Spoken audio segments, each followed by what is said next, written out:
Good afternoon. Welcome back to the Batman Show, featuring the two greatest YouTube people, and then myself. Yeah. How is everybody? Great. It's great to be back. I can't wait to Fantastic. talk more Batman. Yes. Great. Ian. Great to be back. I can't wait to talk more Batman. Sorry, I was just seeing who was in the chat. There's Okay. we've got David Pensack, we've got Big Al Presents. Yes. Sorry, I'm doing your job here, Daniel. I'm doing your job here. I apologize. It's all right. All right. Hello, Big Al. How are you? And David, hello. How are you? Yes. Welcome back, Eric. He's been on vacation or something. I've actually been back since August 5th, but just trying to reintegrate myself back into normal life has been quite a struggle, because my time in Newfoundland during July was quite magical, and I didn't want to come back. Neither did my dog, and I can't wait to get back. But I'm glad I'm back here, and things seem to be somewhat normal now, and so I'm looking forward to joining this discussion weekly if possible. But yeah, I mean, I've actually just returned from a weekend of shooting and editing video at a local concert festival, so I'm pretty wiped, but I'm glad I made it back here in time, because again, I was out of town this morning. I didn't think I'd be back in town for this, so I'm glad I'm here. I'm glad to see you guys. I'm glad to see everybody in the chat, and looking forward to a good discussion. Well, I will say those pictures of Newfoundland look like hellhole to me. It's like, man, life is rough if you're stuck there. I'm just like, oh my Lord. You should see it in the winter. And no, I didn't go to the Viking settlement. We still haven't gone St. Anthony. That is the northern tip of the island of Newfoundland, and there's an old Viking settlement there, which is supposed to be pretty spectacular. But if anybody knows anything about Newfoundland, we are near Marystown, so it's southern Newfoundland. It's about I'm going to say a 7-8 hour drive if we had to go up there, but we're going to try to go sometime, because it's supposed to be pretty amazing. So, but we did a whole bunch of other stuff as well. We literally went to France. There are two islands called Saint Pierre and Miquelon, and they are an hour boat ride from Newfoundland, and they are the last remnants of New France here in North America. And yeah, it was weird. It was weird to kind of be in Europe, in France, seeing all the French flags and everybody talking French, but talking in a different style of French, because France French is very different than the Quebecois French. But it was an interesting experience. I wouldn't do it again. We felt like we were going to die on the way there. The waves were huge, and the guy piloting the boat, I swear he was trying to do jumps. That sounds awesome. Get there in record time. And there were at least 15 to 18 people ill because of it.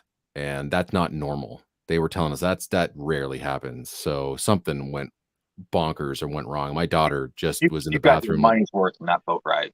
And it's not a cheap trip either. So if you're planning on going just for the day, don't do that. Go for like 3 or 4 and explore the island. But I mean, it was an experience. I can say I've now been to Europe, and I've never been before. So, but it was really neat. You made it sound like the opening moments of Saving Private Ryan.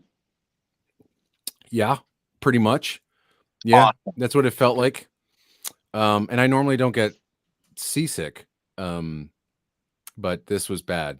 This was really bad, and I had my eyes closed. And about halfway through, I started, the cold sweats and just not feeling it. So, I was taken literally outside by one of the assistants, and they're like, get some sea air into your lungs and just look straight, try to find the horizon. And yeah, but my daughter was in the bathroom, and she was not having a good time. So pretty much having like an anxiety attack. She's like, I don't want to do this. I hate boats.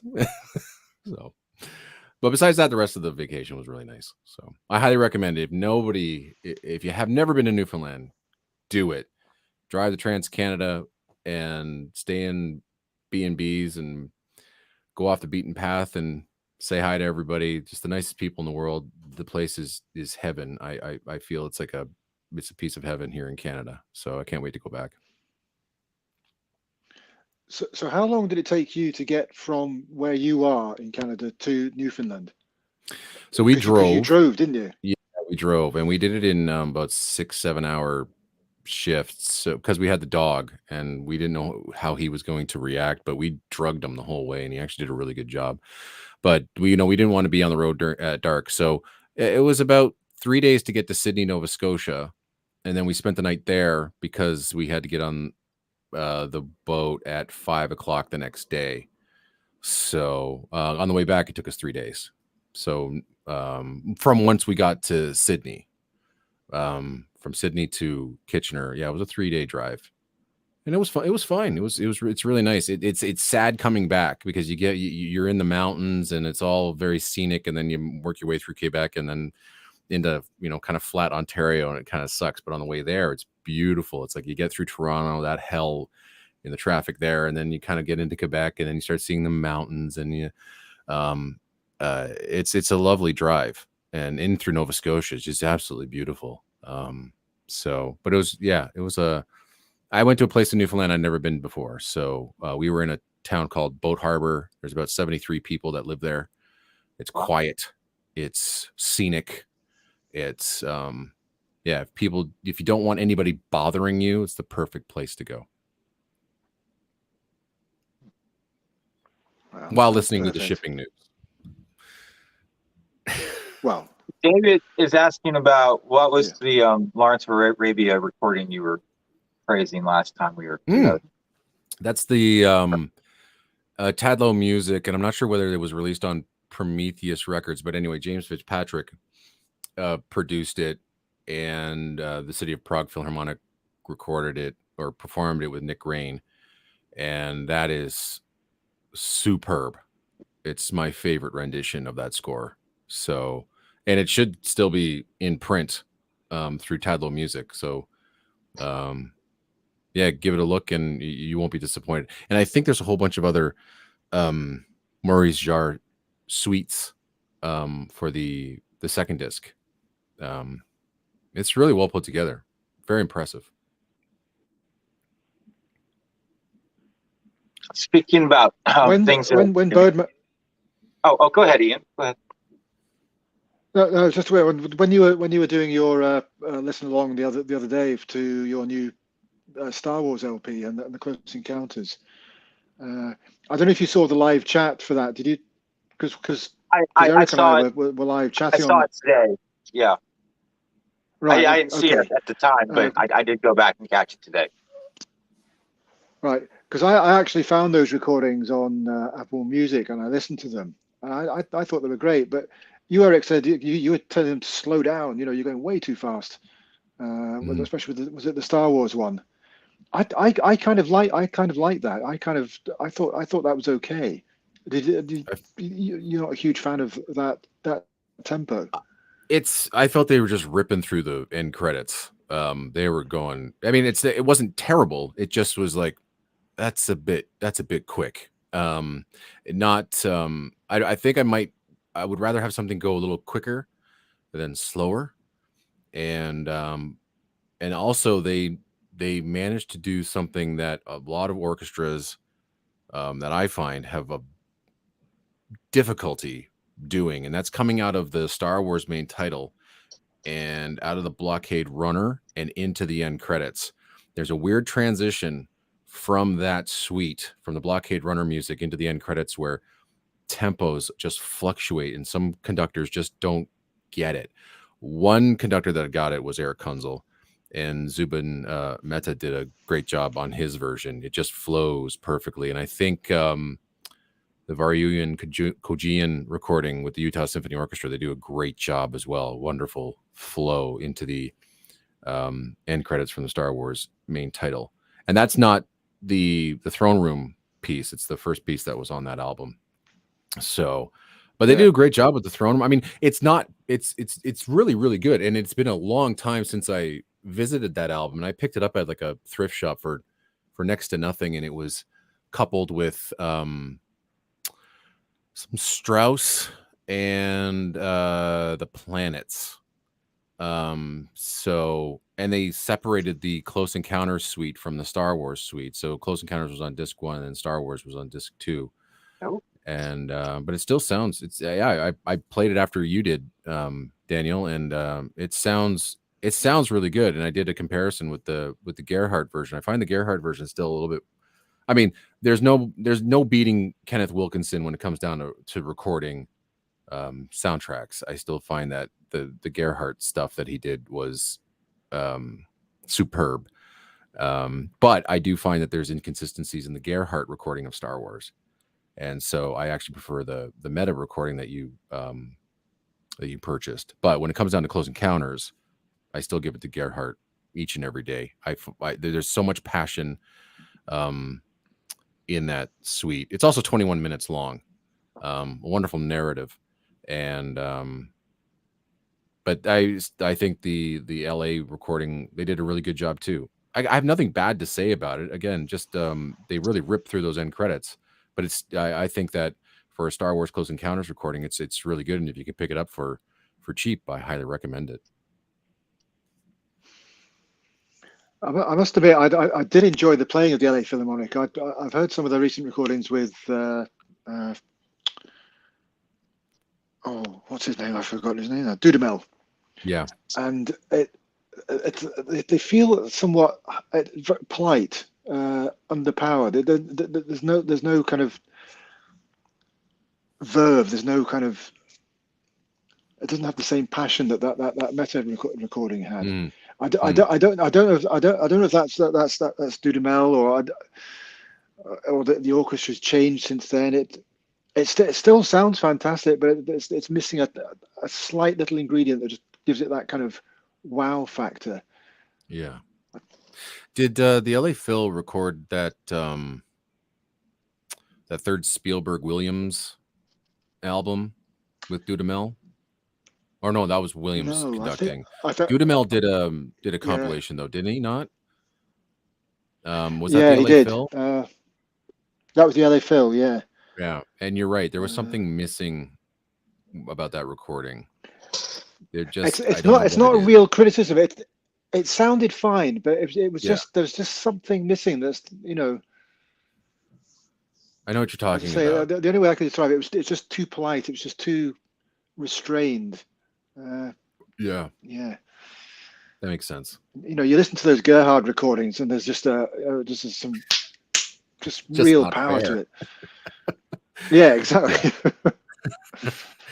But it's a great combination of like wonderful conducting. Although, I mean, Gerhardt at times, like the Captain from Castile, is it Captain from Castile? Recording that he does, man, it is that ever a lethargic piece. It's not supposed to be that slow. And the I forgot the name of the percussion group that they were recording with. The timings it's just all off in that recording. But then you get to my favorite album, which is the Friends Waxman album, and there's nothing off about that. Everything seems absolutely perfect. It's in perfect sync with the original recording. The power is there. I mean, that's the first album where I heard Prince Valiant, and I just fell in love. Absolutely love it. It's one of my 10 favorite scores of all time now because of that recording. And then, of course, hearing it on the Film Score Monthly release, just absolutely fell in love with that score. But I probably wouldn't have listened to the FSM release. I probably wouldn't have picked it up if I hadn't heard the Gerhardt first. Gerhardt, I think, for many people, was that gateway into the golden age, and to be able to hear it with fresh ears and fresh sound, that modern sound, even though they recorded in the 70s, it's tough to beat. It made those scores sound alive when most people were listening to it and hearing those scores on, really bad, copies of the film, or I mean, even those even those original recordings are super dry, and they're super dry for a reason. So yeah, Gerhardt just opened my eyes and my ears to the greatness of the golden age and other composers I probably would never have listened to because of the archival quality of the original recordings. I still have a hard time listening to, stuff like Korngold's original recordings of his stuff. It's very, very difficult. So I'm just so glad that those scores have been newly recorded, especially by, tribute film classics, having stuff like, or even Marco Polo and Naxos Music. That stuff it's just a gift to have, because I wouldn't listen to the original recordings. I can't do it. It's way too harsh for me. Even though it's great to hear Korngold, is the one that's actually conducting those orchestras, but it's tough to get through for me. Yeah. And I did get you a copy of that on CD coming. I don't know. Yeah, that's very kind of you. Yeah, thank you very much for that. I will add it to your box, and then I'm shipping out your box of CDs. It's going after that. So. But I mean, Okay, there's well, the 12 disc Gerhardt set that came out. It's great. I mean, I highly recommend those who don't the cardboard box set. Yeah, if they don't have those albums and you want to get them cheap, they sound amazing.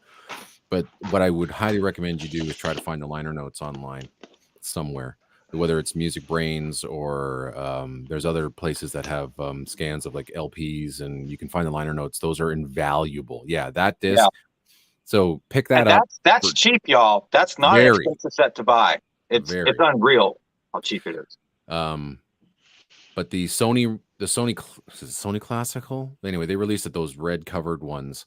I think those replicate the liner notes. But if you don't want to spend the money on all those individual releases and you just want to get that box set, I highly recommend you do. But I think there's a couple of albums that are still missing. The Spectacular World of Film Music, I think, is missing. And I think that's because it has the main title to Star Wars on it. I don't think they have the license for that anymore. And then the Star Wars Close Encounters Return of the Jedi album was released digitally. You can find that on Spotify, but again, that has not been reproduced since RCA Victor released it. There's an original version, which is the non-Dolby version, and then there's, of course, the Dolby remix, those silver-covered albums. But they all reproduce the liner notes. But they're invaluable. You have to have them. You have to read them. I think they're fantastic, and that they go hand to hand with the recordings. It gives you some wonderful insight about even why Charles Gerhardt decided to record Star Wars, and that's monumental, including that as part of the classic film series, but recording it at the same time that Star Wars is out. That tells you how important Star Wars was. He knew right away that this is going to be one of those classics that go alongside with the Korngolds and the Tiomkins and the Rojas and Hermans. It's incredible. And what's really weird is I'm wondering why Empire was not part of that series, but then Return of the Jedi was. So something weird happened in the 80s. I'm not sure why Gerhardt wasn't still recording. Didn't he do the one that the Berserk band released? Wasn't he conducting that? Yeah, he did. But that's not part of the classic film series. Oh. So with RCA, he was recording these albums.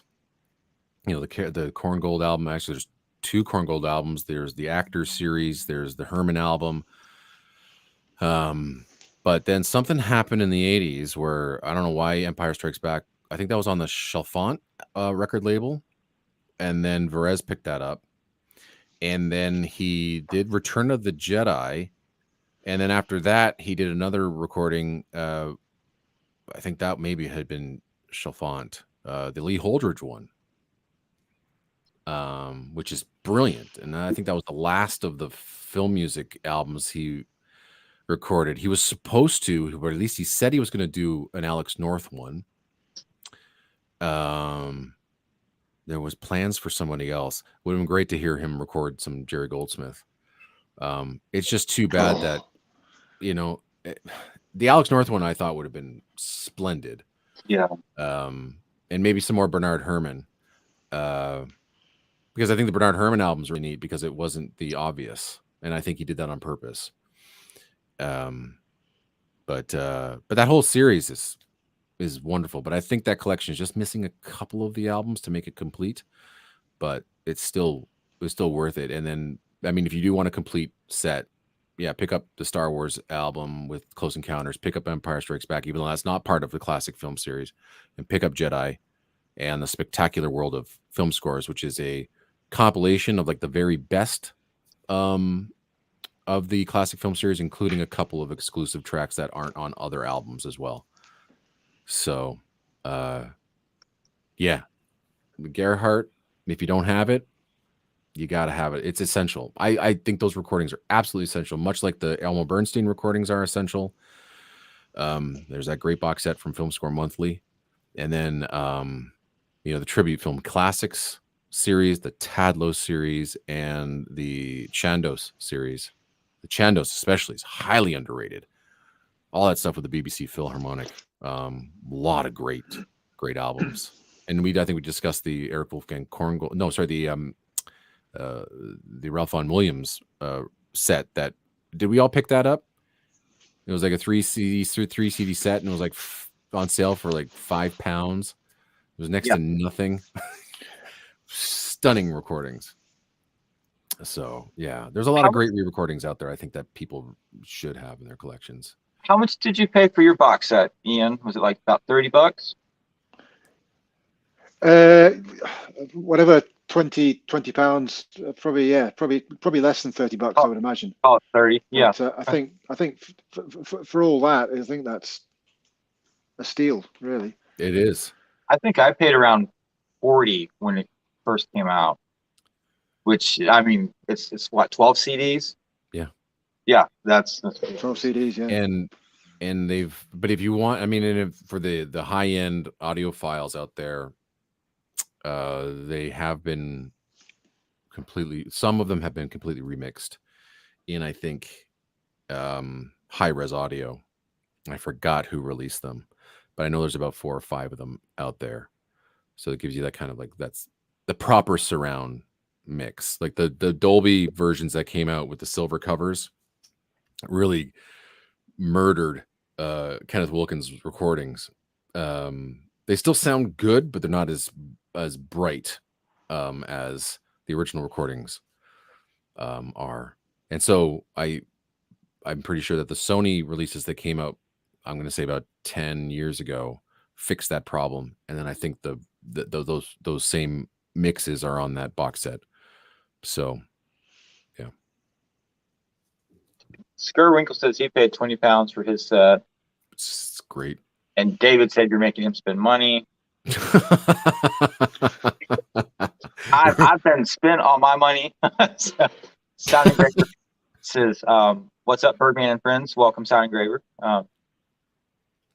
But speaking about spending money, I got from the land of South Korea, which is far away. A River Runs Through It on LP. Wow. Yeah. And was that a steal, or did that cost you a fortune? With shipping, it was like $125. Oh my god! Yeah.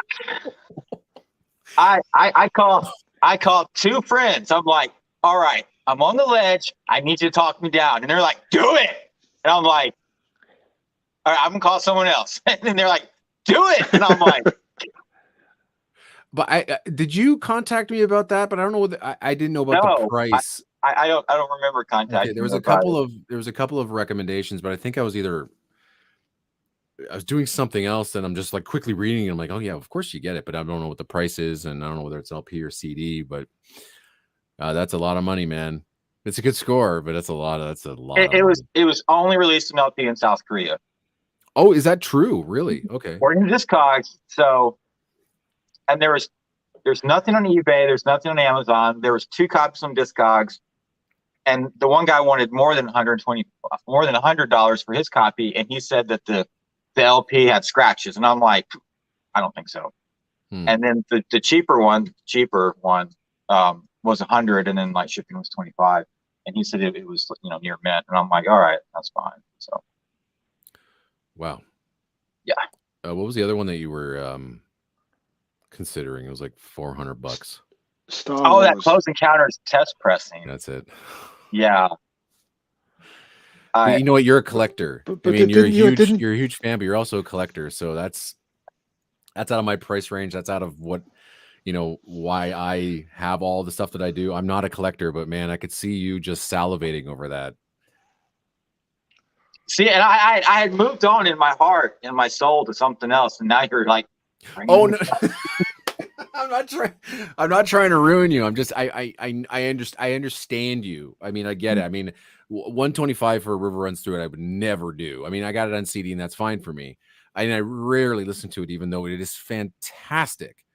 But I understand that the collector in you is like just, on your shoulder here going, get it. And that must be difficult to manage.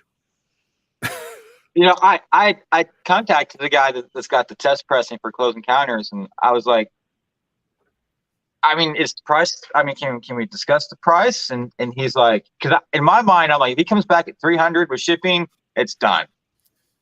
And he came back and he's like, well, I can do 350 plus shipping, and I'm like, I'm like 300 is about my, with shipping, and he's like, no. I'm like, well, okay. I'm sure you've got lots of other people asking you to buy this. So is there some sort of like authenticity, like certificate or something that you get along with it going like that's for sure what it's supposed to be? Or so you're just kind of like taking his word for it?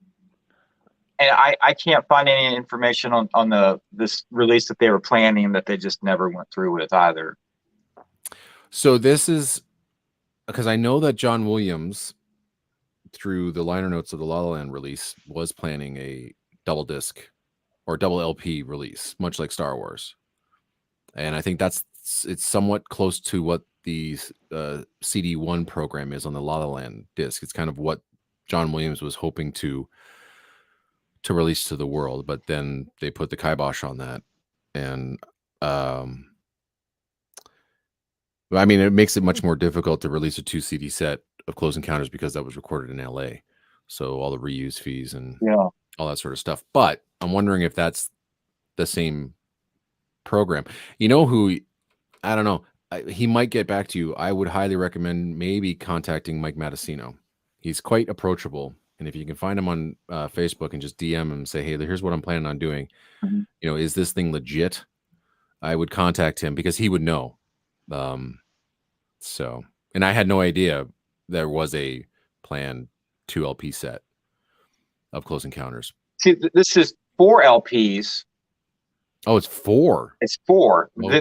They're at 45 RPMs. Have you got the is it the same track listing as the original release, or is it a longer? There's no track listing program on test pressings. They're just plain black LPs and white cardboard sleeves, and it'll say Close Encounters test pressing, and it'll have some numbers on it. And has this guy listened to them before, or has he listened to this test pressing, and does he know? Like, supposedly they're sealed, which that kind of like, why is the test pressing sealed? That's not right. I don't think that's right at all. Why would they? Yeah, right. Why would they seal them? Because it's like, okay, this is what we just made. You go check it out, Mr. Eric, and tell us what you think. And you'll be like, yeah, that's cool. Send it off to the factory. Like, aren't they just in like sleeves, and that's basically it? Like, there's no. It's that's all. My Crystal Skull is just white record sleeve, black LP, white label, and it doesn't even say Crystal Skull, and it's just got a bunch of numbers. Man, I don't know. Honestly, I think you're taking a chance. I know, and it's $400, and it's like. But I mean, think about it. Here was my argument last time. Was like, what else could you buy for $400? A lot. That would make you just as happy. And that's where I'm at. I mean, I would contact Mike, honestly, and I would see if he can. He probably would get back to you. And if not, then I could probably contact him and say, hey, we're on pretty good terms, or I can have Tim Burton contact him. He talks to him all the time and see if this sort of thing is legit. He would know. He definitely would know. All right. So, Skirwinkle, do you still have the chat? I mean, the link that I sent you for that CD. I sent it to him because I thought he'd be like pushing me over the edge, and he's like, and then like his Britishness, he's like, no, I don't think I would do that. So I'm like, hey.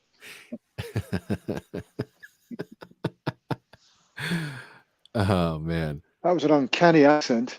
that was something else. Thank you. That's how we Americans talk British. Yeah. But yeah, I've still thought about it. I did sell the Miata, so it's like, hey man, I've made my arguments. Yeah, no, I know. And I mean, look, I think you're a collector, and I think it would make a wonderful, it'd be wonderful in your collection. But yeah, I'd be a little wary on it right now because that's tough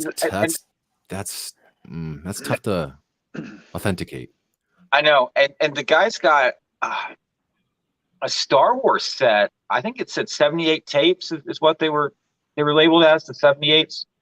He's asking $1,000 for those, and I'm like, I'm not even sure what the hell these are. But look, what do you mean by tapes? Like reel to reel, or I mean, I guess, or the recording sessions?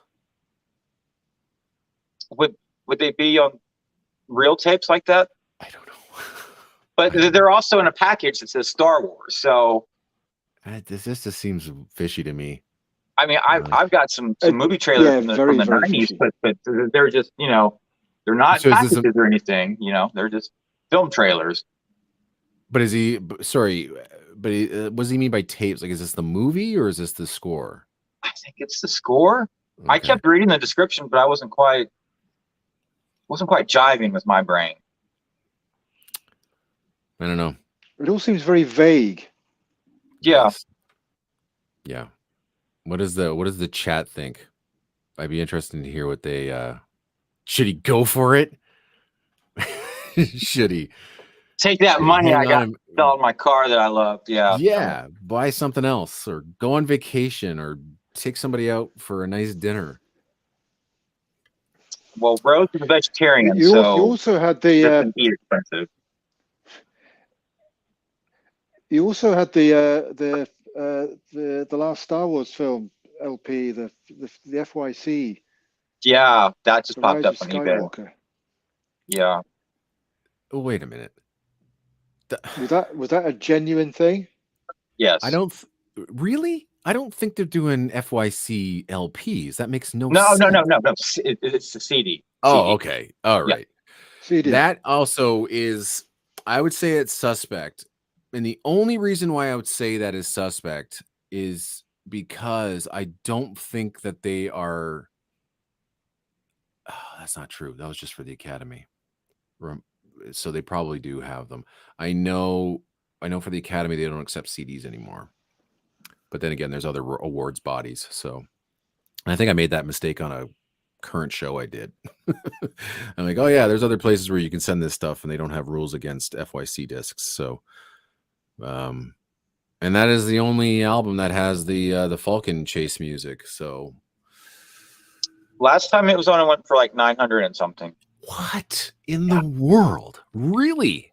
I saw it when it first came out, and I'm like, I'll do 150, and I was like left behind within like an hour, and it's just like, yeah, I can't. You know what I say? I say you need to take that money, buy a ticket, and go to LA, and then you need to go to Amoeba, because that's where all the soundtrack FYCs are pretty much dumped. From what I know, that record store has just, if it's still around, or was it Tower Records? Anyway, it doesn't matter. There is a store there that just is full of this sort of stuff. Like people just dump these FYCs, and I've been told that the soundtrack section is just a gold mine, and that's where a lot of people pick up the FYC albums. I've never been myself, but you could probably find some gold down there. I am going to California next month. I think somebody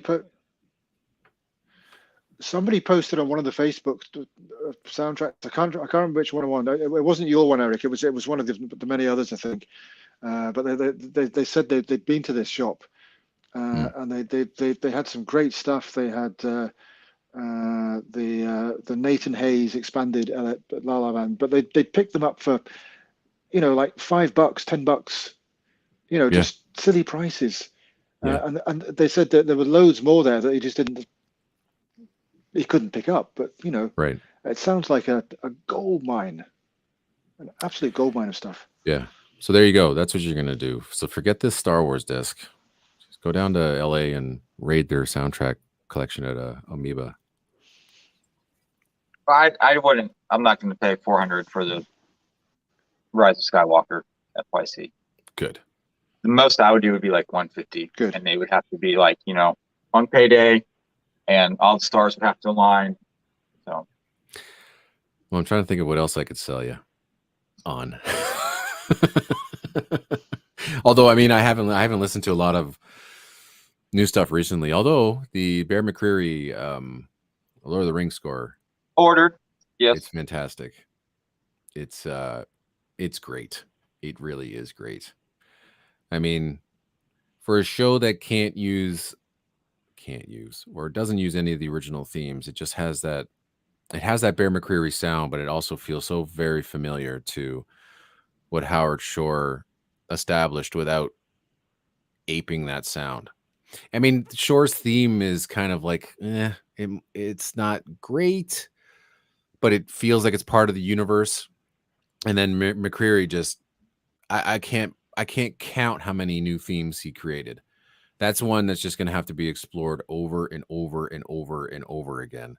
It's, I mean, some of the choral writing, and some of the voicing within the orchestra is just absolutely stunning. And I think, I think for whatever I've read about this series just being a complete total misfire, they've nailed it with the music. That's all I really cared about going in. Yeah, it's pretty good. I've only listened to it once, but I was like, wow, this could very well be one of, if not the best thing McCreary's ever done. But I really have to let it soak in, and play it again. But it's a long album. It's but like, it's what, worth 2 it. hours and Yeah, and 20 that's minutes? where those original Lord of the Rings releases that they had before the extended releases were just so invaluable, because all of the real meaty, juicy, best stuff was on those discs, with the exception of Return of the King. Return of the King wasn't very well produced.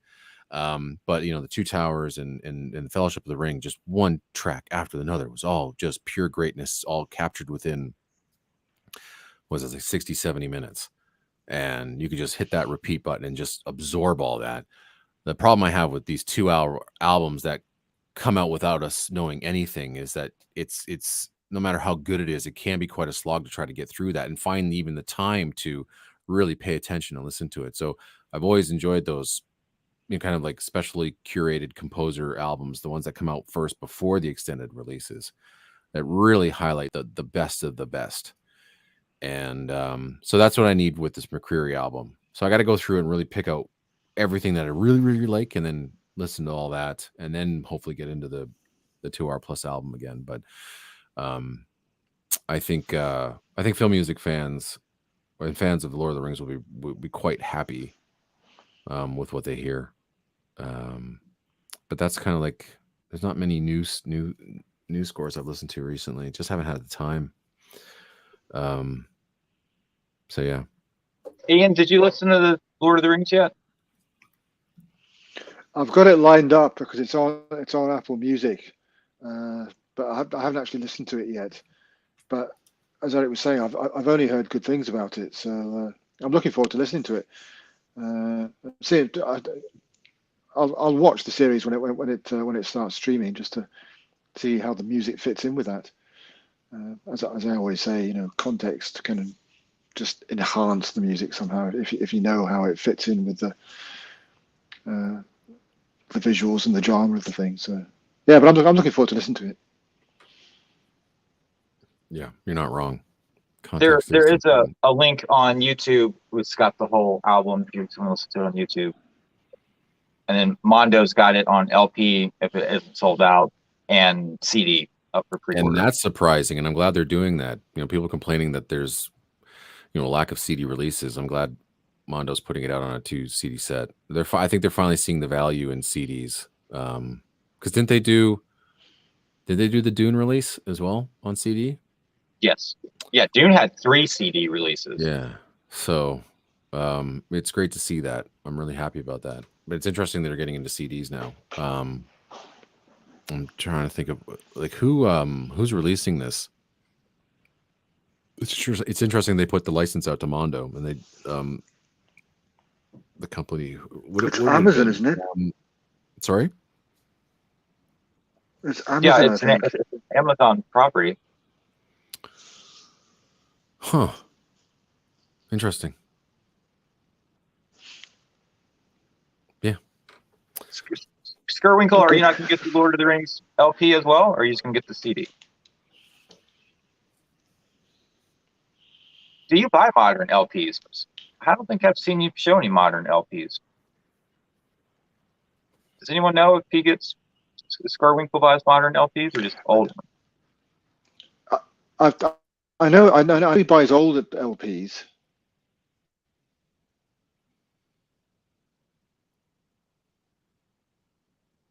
I bought an LP a few weeks ago. No way. I don't have anything to play it on, but it was. I bought CDs before I had a CD player. I know. It was in a charity shop, one of my local charity shops, and it was £3.99. It was in an Oxfam shop. I just thought it was a curiosity. It was. Oh wow, it's very good.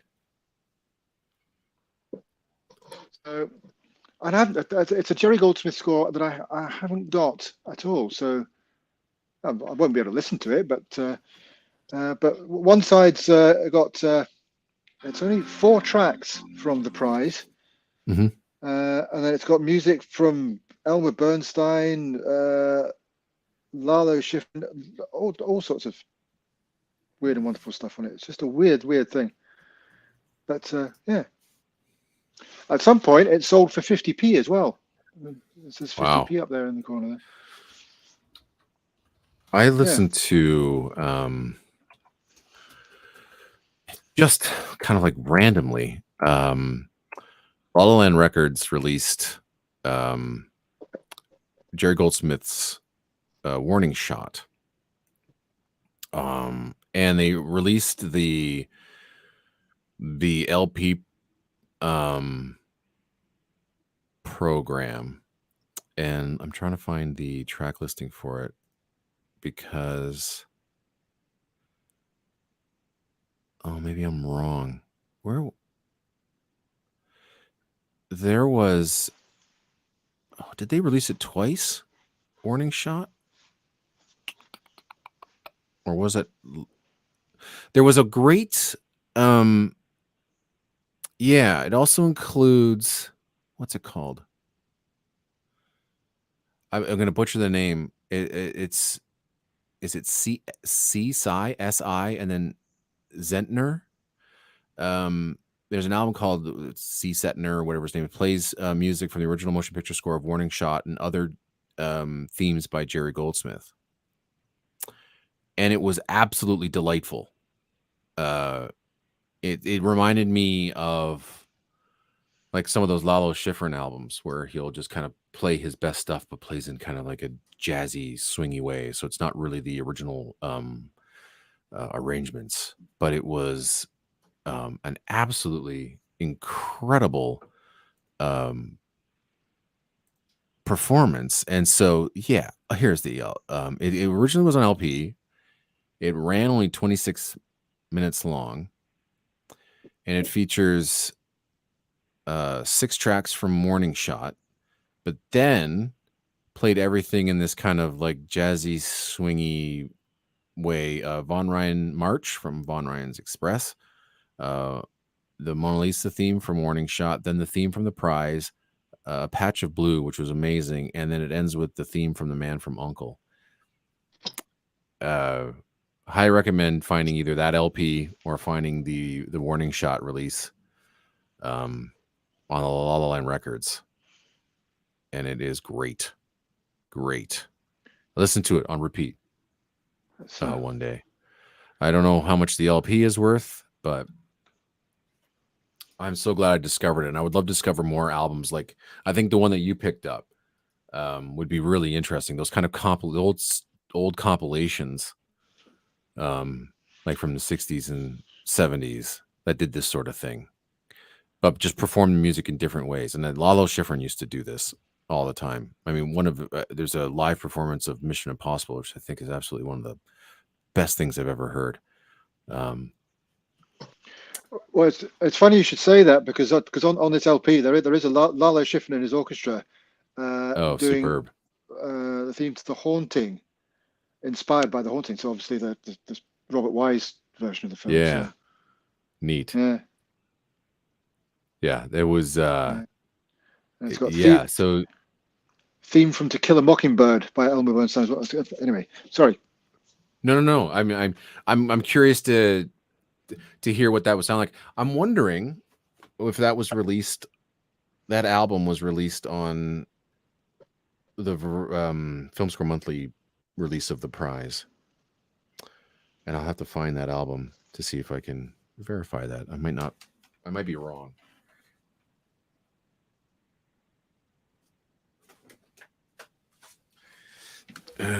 So that's the Film Score Monthly release. It's really good. Okay. But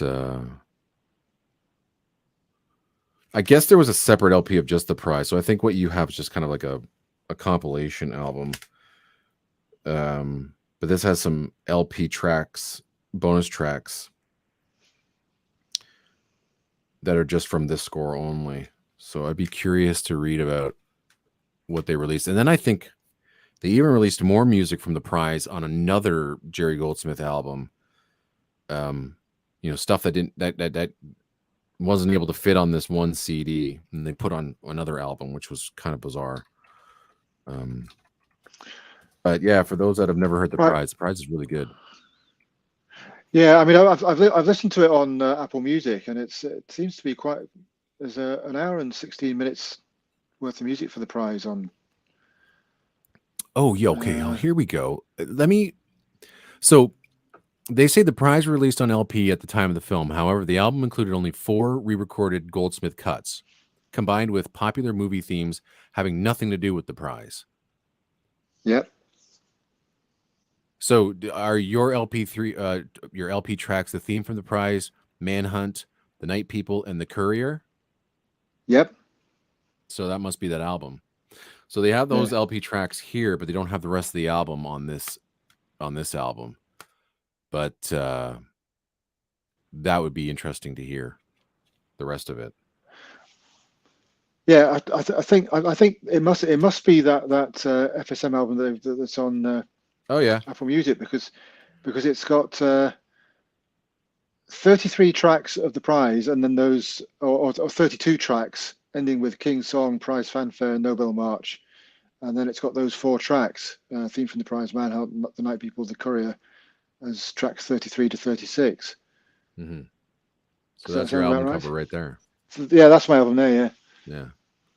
So that's interesting. That's really neat. I'd really like to hear your review after you hear about it. Listen to it as to what the rest of the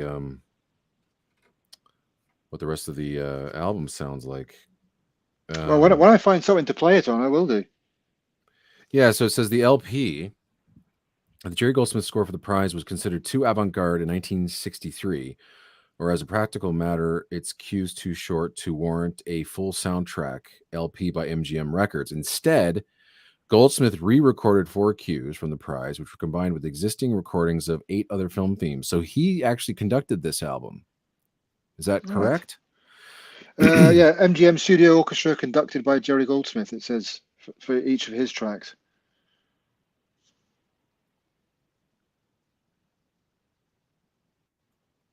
Oh, and even the LP liner notes are in here. Not credit to any author.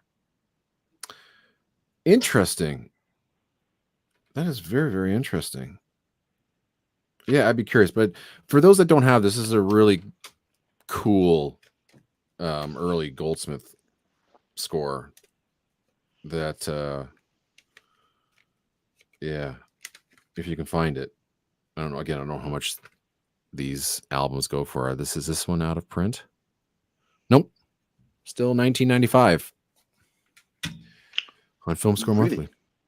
Yeah, limited to 3,000 copies. This one has not gone out of print. Actually, no, let me check just in case they haven't. Nope, not out of print. You can still get it. Screen Archives Entertainment for its regular price. I'm gonna look that up. Yeah. I wish I could get the 10 Commandments 6 CD box set for regular price. Yeah. What's that going for now? Well, 500 sounds bad. You don't even need to bother looking. Jeez. That's crazy. You picked up that 5-disc Ben-Hur set, didn't you, recently for a fairly decent price? I got a steal on that. Yeah. That's a pretty amazing release. Oh yeah, so 10 Commandments was Entrada, right? Yikes! And that was only 2016.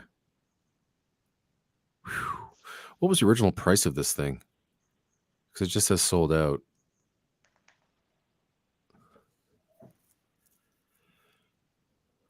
Wow. And how many copies did they make? What does it say? Is this one of those ones where they just made as many as they were going to, and then at a certain date they just stopped making them? Is that how that works?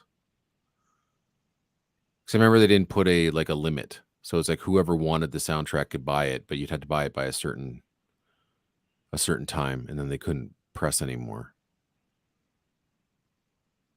I'm wondering how much this went for originally. What was the price? I don't see it. Film Score Monthly. No. That's a great release, though. Definitely.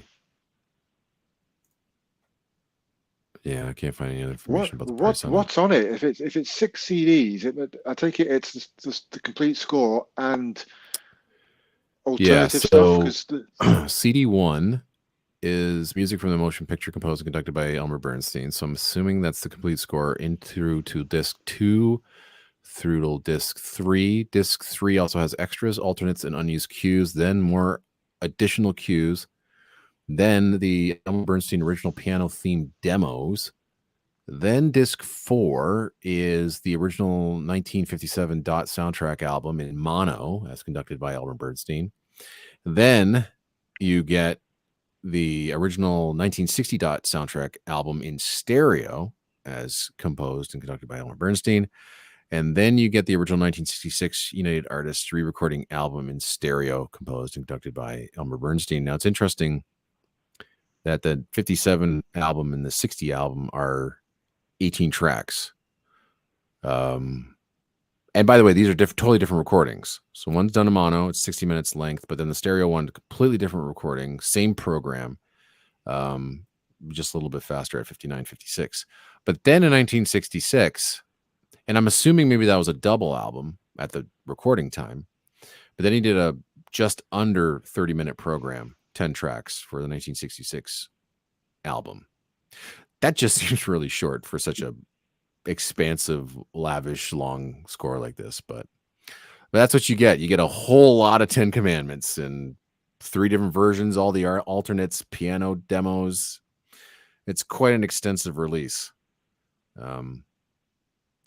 Really interesting, but I wondered how much that went for. Does anybody remember in the chat on how much this original release went for? Because I can't find a $80. 80. That seems like a bargain. Oh, wait, hold on. It went for $69.99. What? And I'm sure, I mean, if I read through this thread here on Film Score Monthly, I'm sure people will be complaining about that price. Yeah. But Yeah, it went on sale for $70. It's like $12 per disc, roughly. You know, if here's one great release, but the price is crazy. Yeah, you want to know what it is now? You wiener. Oh, that's absurd. And this is a really long thread too. It's people begging for La La Land or Inferno to rescue it, please. It's no longer available. And yeah. I'm sure one of these days it'll come back. I'm sure. Maybe La La Land will do it again, or I'm sorry, Inferno will do it again. But I mean, it just seems like it won't be $70 though. No. If they just did the same program. I think if they just did the same program, it would be at least $100. Oh, why? Why would you say that? Harry Potter, that sets $100. But if they don't have to do any more work for it, right? They have all they have to do is repress it.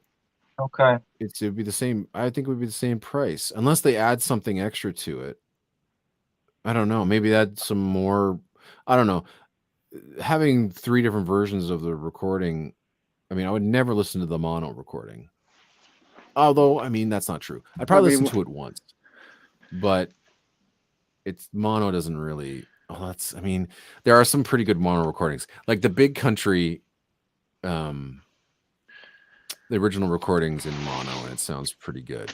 But mono kind of puts me off. Then again, I mean, Prince Valiant. I mean, I loved what Film Score Monthly was doing at the time. Prince Valiant was recorded in mono, but the way they recorded it was with, if I'm not mistaken, there was 2 microphones. And so they made a fake stereo out of that recording. Actually, let me see about that information, because it was really neat what they did.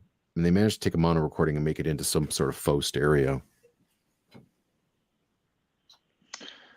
Well, the recent quartet recording of Zulu, has the original soundtrack album in stereo, and it also has it in mono. Right. And they both sound really good in their own ways. So that release there. So let me see. Okay. So.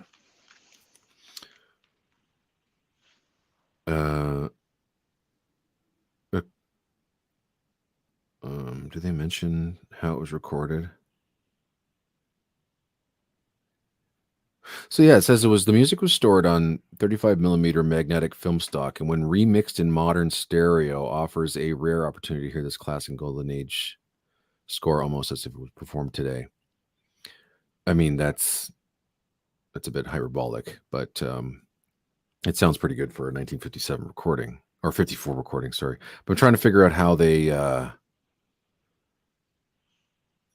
these things were recorded, because it was like they used to record with 2 microphones, and it was either one at the front and one at the back to capture everything, but it was always mixed down to the mono.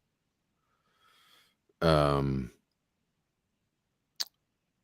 I remember reading about how they did it, but I thought it was in the Prince Valiant album, but I could be wrong.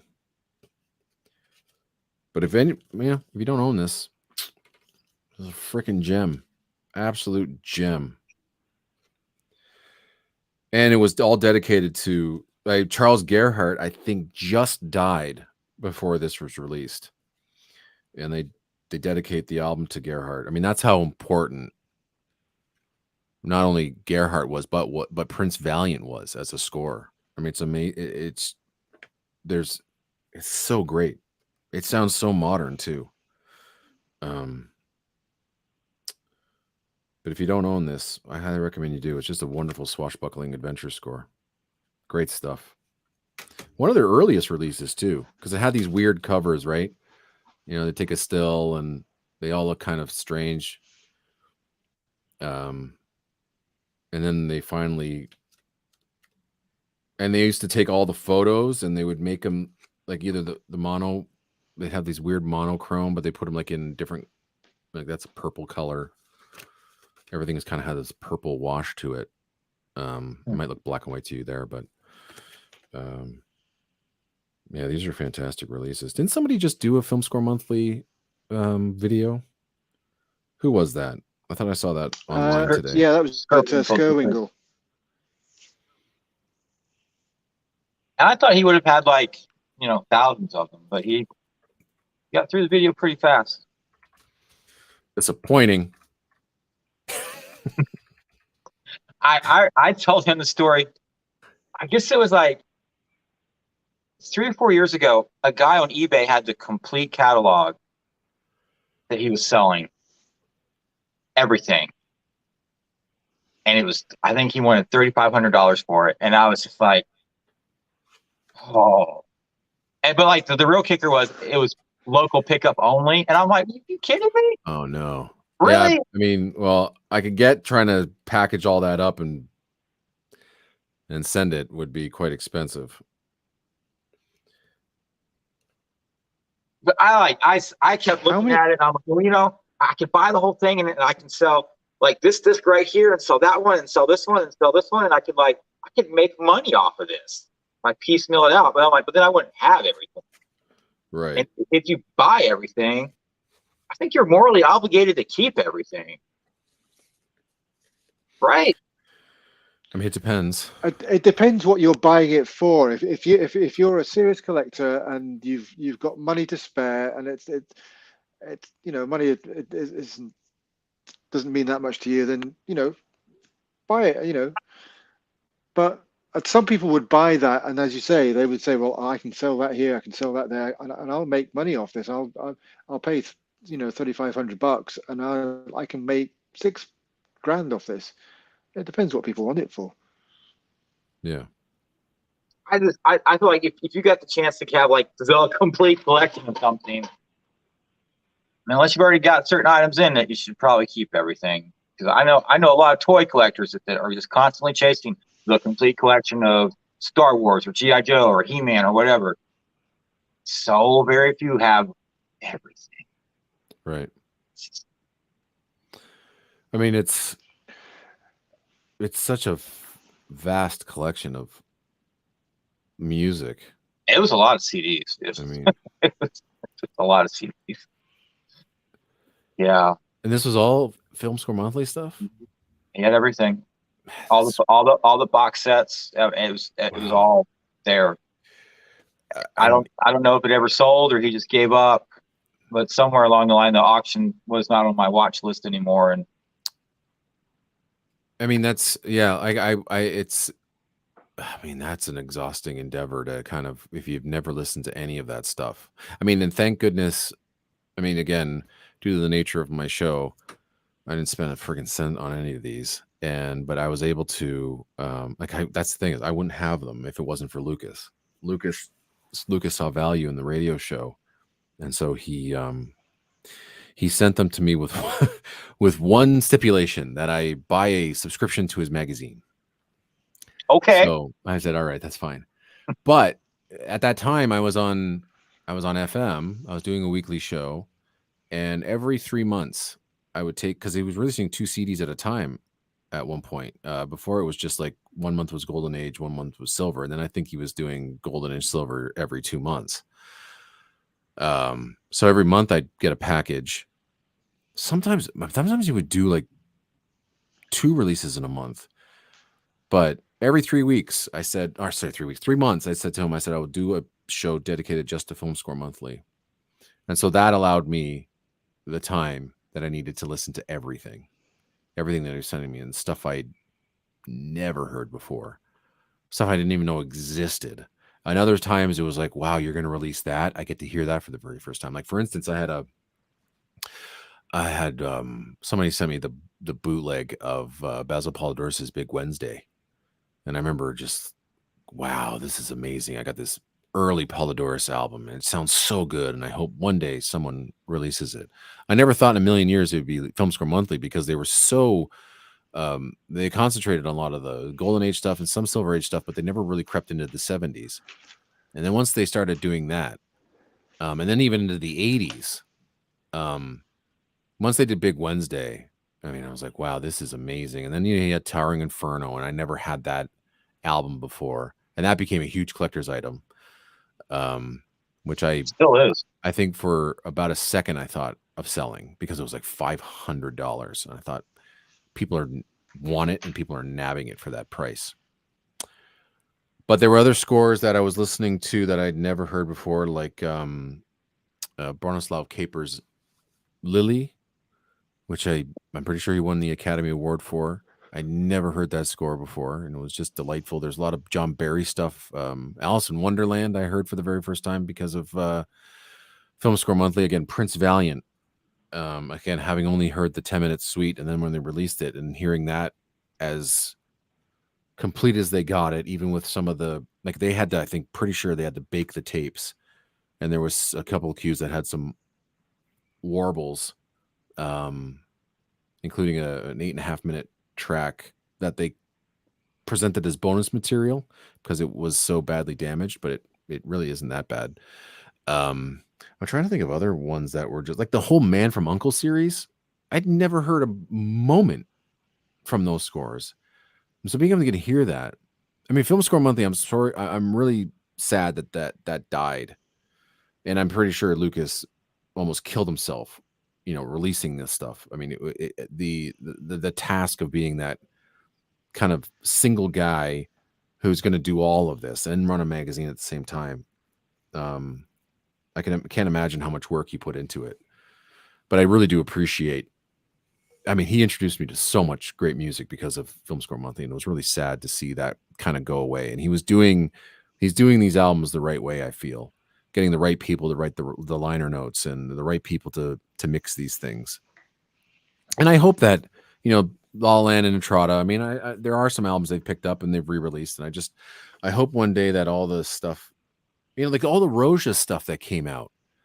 I remember hearing those 3 great Roja LPs that came out in the 70s. What was the label? They're legendary recordings as well. We were talking about re-recordings, and he did just these incredible recordings. Knights of the Round Table and Diane and a whole bunch of other amazing scores that I had only heard in suite form. And so then all of a sudden I get to hear the complete albums that I'd never heard before. And it was Lucas Kendall releasing them on Film Score Monthly. Ian, you know what those albums I'm talking about? I know the ones you're talking about. I'm just trying to remember. I'm sure they're called a specific set. Recordings in the 70s. They're the Decca. I think they were released on Decca. Stuff like Miklos Rozsa conducts his great film music with the Royal Philharmonic Orchestra. Stuff like The Thief of Baghdad, The Double Life, Lost Weekend, Knights of the Round Table, but the Diane Suite, I remember that just knocking me out. And I listened to that, actually. I was walking in Toronto. Don't know where I was going, but then I heard that pop up on my iPod. I'm like, what is this magic? And they sound incredible. They're some of the best recordings you will ever hear. So as an LP collector, Daniel, you might want to find I think it's a 3 LP set of Miklos Rozsa film recordings on the Decca label. I'll check it out. Yeah. Phase 4. There's 4? No, Phase 4. Oh, Phase 4, right. Yes. Yeah. And I think it was yes, that's correct. But I think, Decca also had association with them. It was Decca, yeah. Yeah. So there's oh my God. He also recorded Quo Vadis and Ben-Hur, and they all sound brilliant. But there's this specific 3-disc or 3 LP set. I wish I could tell you what they all are. I know one's is Miklos Rozsa conducts his great film music. Oh, they're Polydor. Are they Polydor recordings? I'm looking on Film Score Monthly now.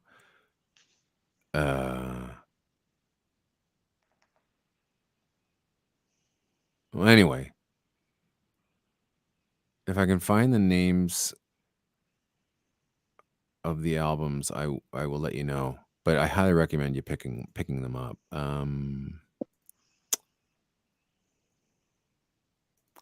Like Miklos Rozsa. Here's some of them. Oh man, sorry, but they're just 3 distinct sets. or 3 distinct albums. If anybody on this in the chat knows what I'm talking about, they're just brilliant, absolutely brilliant, and they've never released on CD. And that's where we're just like hoping one day they get remastered properly, but they are only available on LP in that original form. They've never been repressed. Yeah, but the Quo Vadis and Ben-Hur ones have been. It was released on, I think. Who released it? It was a 2-program CD set of Ben-Hur and Quo Vadis, and they sound amazing. Those were released on CD. It's not like I hadn't spent enough money this month already. I really wish I I'll try to find the names. A buddy of mine, the thing is I don't have the albums, but a buddy of mine in San Diego named Tom Kiefner, and that's a whole long sad story. I'll tell you guys one of these days about what happened to his collection. He used to send me like LP recordings on CD all the time. He's like, "Hey, you got to hear the Mission Impossible LP," and I'm like, "Okay, fine." And I actually played it 2 weeks ago again. After listening to the Warning Shot album, I'm like, man, I got to hear more of that sort of stuff. So I played Schifrin's Mission Impossible album. But he sent me these Roja recordings, and they're stunning. But I'm going to try to find the names for you guys so you can talk amongst yourselves.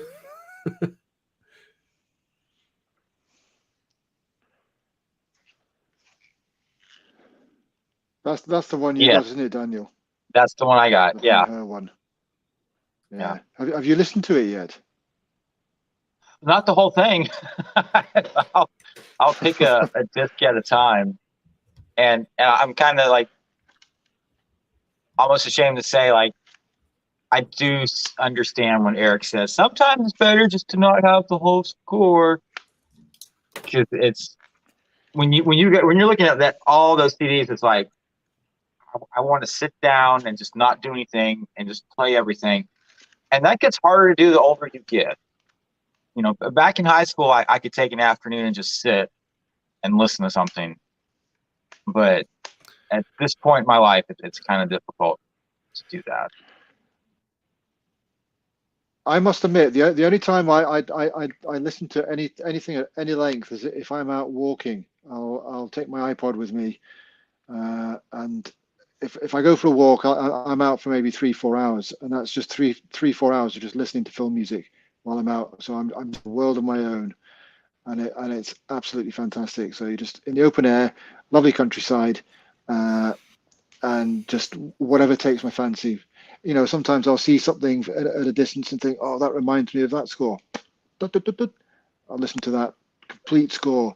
And it's years ago, I didn't used to listen to complete scores.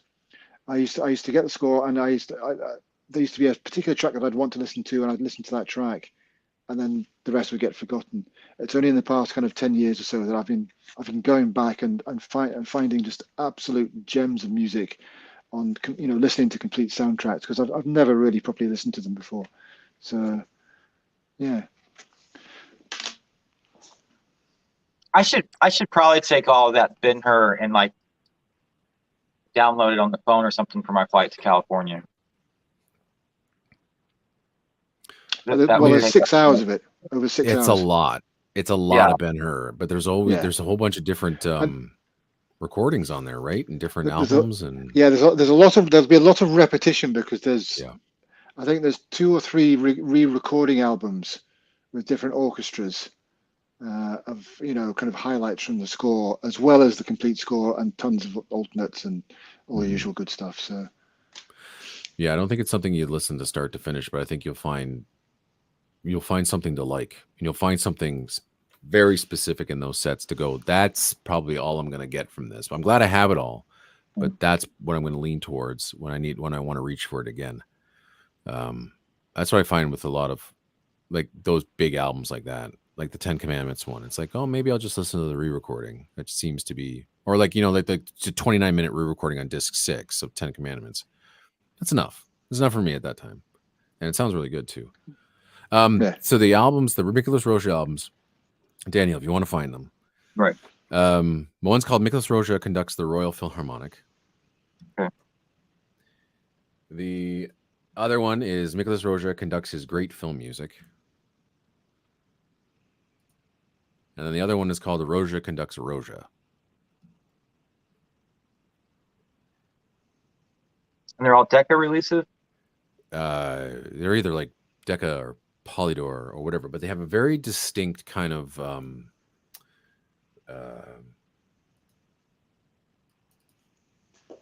like the Roja one, like they have very distinct kind of like yellowish orange covers. And but yeah, like the Royal Philharmonic one looks like it has like a Van Gogh painting on it.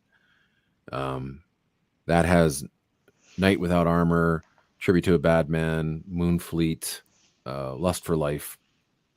Really good stuff. The Roja conducts his great film music is The Thief of Baghdad, Naked City, Knights of the Round Table, Diane, the finale of Diane. It's like one of the best performances recordings I've ever heard. But everything is so great on this album. That's probably my favorite of the bunch. And then the other one is Roja Conducts Roja. And it has a picture of Nicholas Roja right on the top. Very stylized writing as well. It's the Royal Philharmonic Orchestra, Julius Caesar, The Killers, The Red Danube, The Private Life of Sherlock Holmes, almost 9 minutes long, calls it The Fantasy. It's a great concert version of that score. And it's all just beautifully recorded. And again, only available on LP. And thank goodness I was able to take the stuff that Tom Kiefner sent me and I cleaned it all up, got rid of all the scratches and the pops and everything. And it just sounds lovely. Great recordings. So if you can find them, again, they're only available on LP. They've never been repressed. And those three specifically. The other ones that he was doing, Ben-Hur,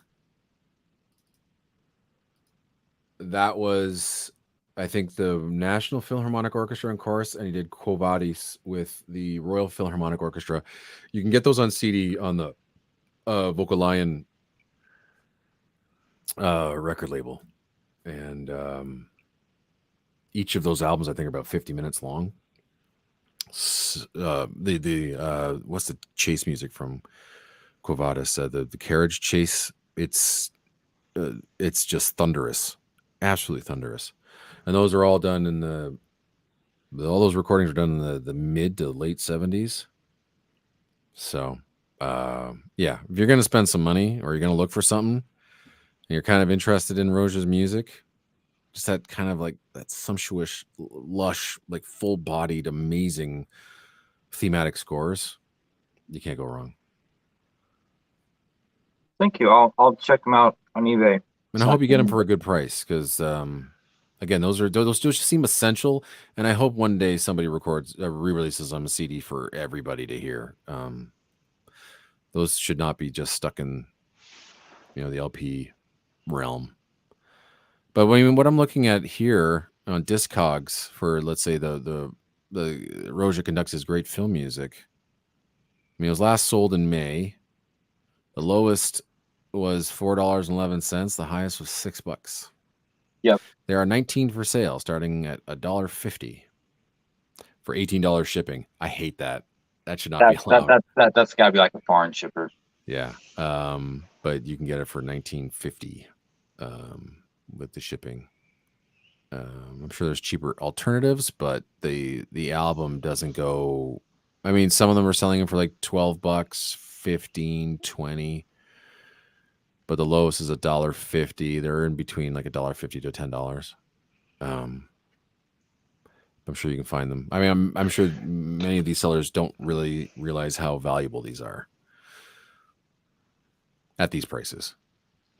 Sometimes I find when I'm looking around for CDs and things, Japanese sellers don't seem to have a grasp on exchange rates, because just for a standard CD of something, or maybe a slightly sought after CD, they'll be trying to sell to the Western side of the world for thousands and thousands of dollars, $2,000-3,000, and you look at this and you think, do they understand what that amount of money means here?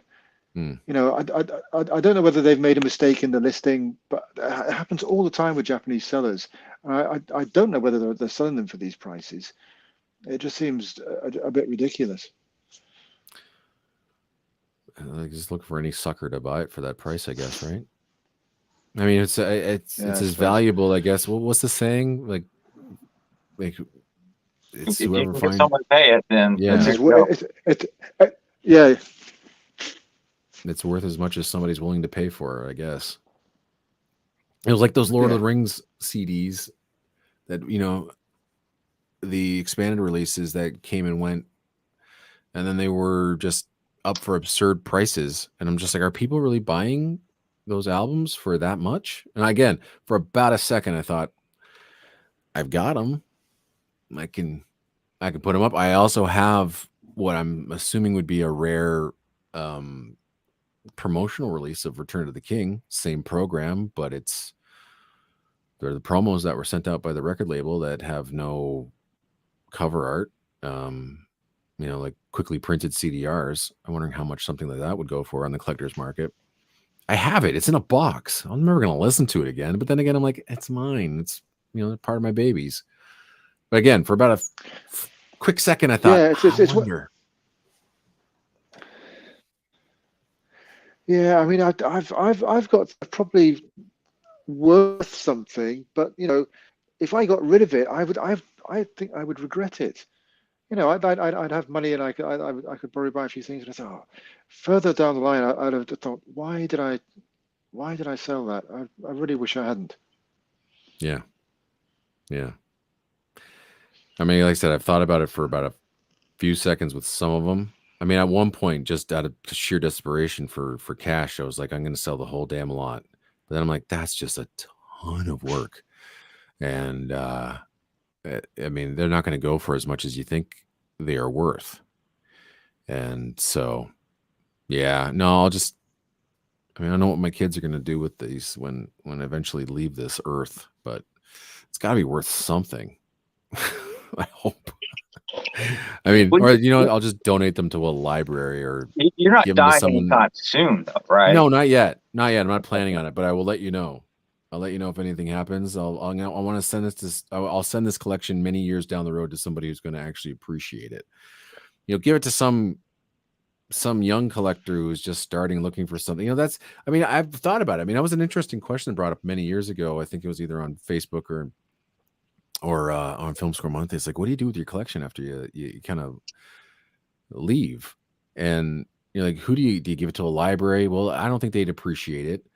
Then do you give it to somebody who is a young collector that would eventually want them? I mean, I can't see. I mean, maybe there's a few things you could sell individually, but it's like, what do you do with your collection after you're gone? It's morbid, but it's like, wow, yeah. Well, what does my wife do with these if I'm the first one to go? So, well, David says we need to take a vote on if you're allowed to pass away or not. Zach. Oh, hey, Zach Marshall. Zach says bury it with your Pharaoh style. Yeah.